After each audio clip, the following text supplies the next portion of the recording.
एक इंसान, पक्षी, जानवरों का प्यार नहीं अच्छा लग रहा है।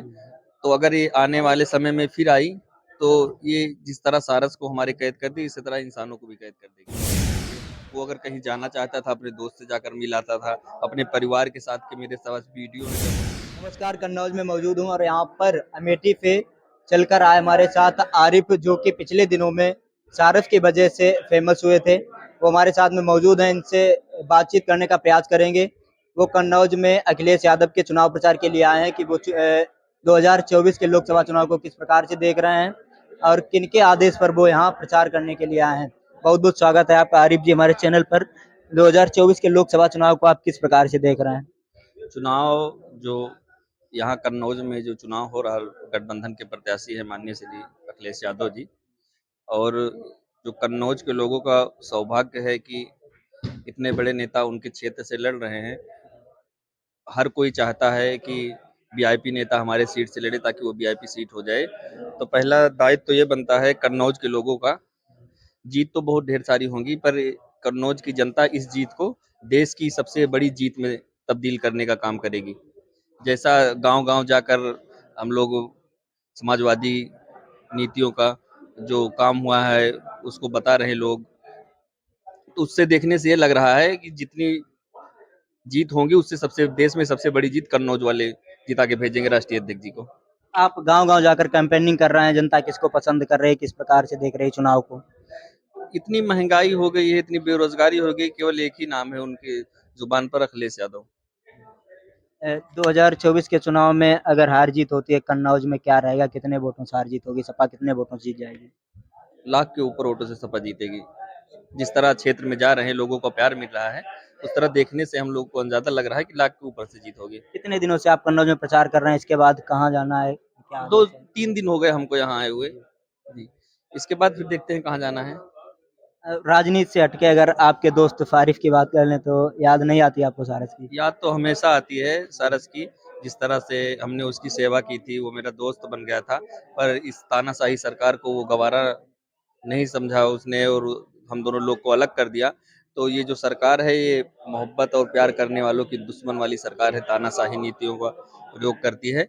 और सारस बहुत ढेर सारे लोगों के पास है, किसका सारस नहीं लिया गया। जो लोगों ने बंद करके रखा है उनका सारस नहीं लिया गया। और हमारा तो ना कभी उसको हम बंद किए थे, ना कभी कैद किए थे। वो अगर कहीं जाना चाहता था, अपने दोस्त से जाकर मिलाता था, अपने परिवार के साथ के मेरे पास वीडियो है, जब अपने परिवार के साथ जाता था, घंटे 2 घंटे रहता था, उसके बाद फिर वापस आ जाता था। वो हमारे घर में अंदर नहीं रहता था, हमारे दरवाजे पे, क्योंकि हम एक गाँव से आते हैं, तालाबी क्षेत्र से, तो घर के सामने हमारे खेत हैं, बगीचे हैं, वहीं रहता था। आप सारस से आखिरी बार कब मिले थे? आखिरी मिलने बार देते हैं आपको प्रशासन वाले? आखिरी बार मिलने गए थे, लगभग 6 महीने का टाइम हो गया, मिलने नहीं देते।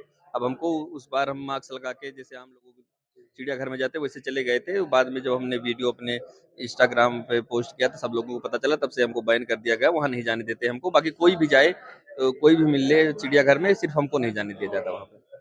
क्या कारण रहा कि आपको सारस से जुदा कर दिया गया? किस प्रकार से उन्होंने वन विभाग की टीम आई और सारस को आपसे छीन कर ले गई? अब ये ऐसी सरकार है देश में, इसको प्यार मोहब्बत अच्छा नहीं लगता।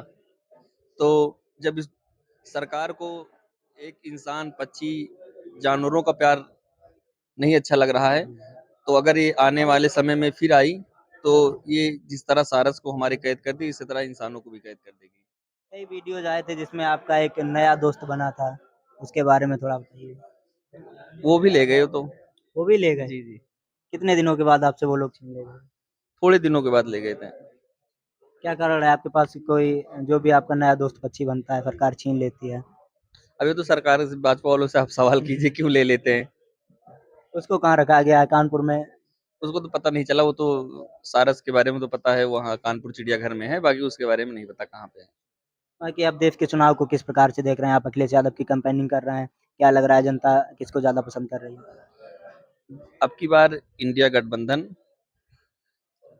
जिस तरह से पश्चिम उत्तर प्रदेश में पूरे भाजपा वालों की नींद उड़ा दी है, इतना अच्छा परसेंटेज इंडिया गठबंधन के लोगों ने वोट किया है, और भाजपा वाले समझ नहीं पा रहे हैं, बोल रहे हैं मुंह से कुछ निकल रहा कुछ, वो बौखलाहट जिसे कहते हैं, वो समझ में नहीं आ रहा कि मोदी जी क्या बोल रहे हैं, योगी जी क्या बोल रहे हैं, क्या बोलना चाहिए, क्या नहीं बोलना चाहिए। वो लोग पूरे बौखला चुके हैं। भाजपा वाले दावा करते हैं कि हम अपने विकास के दम पर ये चुनाव जीत लेंगे। विकास जैसे आपने हमारी सीट सुनी होगी अमेठी, अमेठी माननीय श्री स्मृति ईरानी जी वहाँ से सांसद हैं, वो भी विकास का दावा करती हैं, पर आप कभी जाकर वहाँ देखिएगा, कोई विकास वहाँ नहीं हुआ।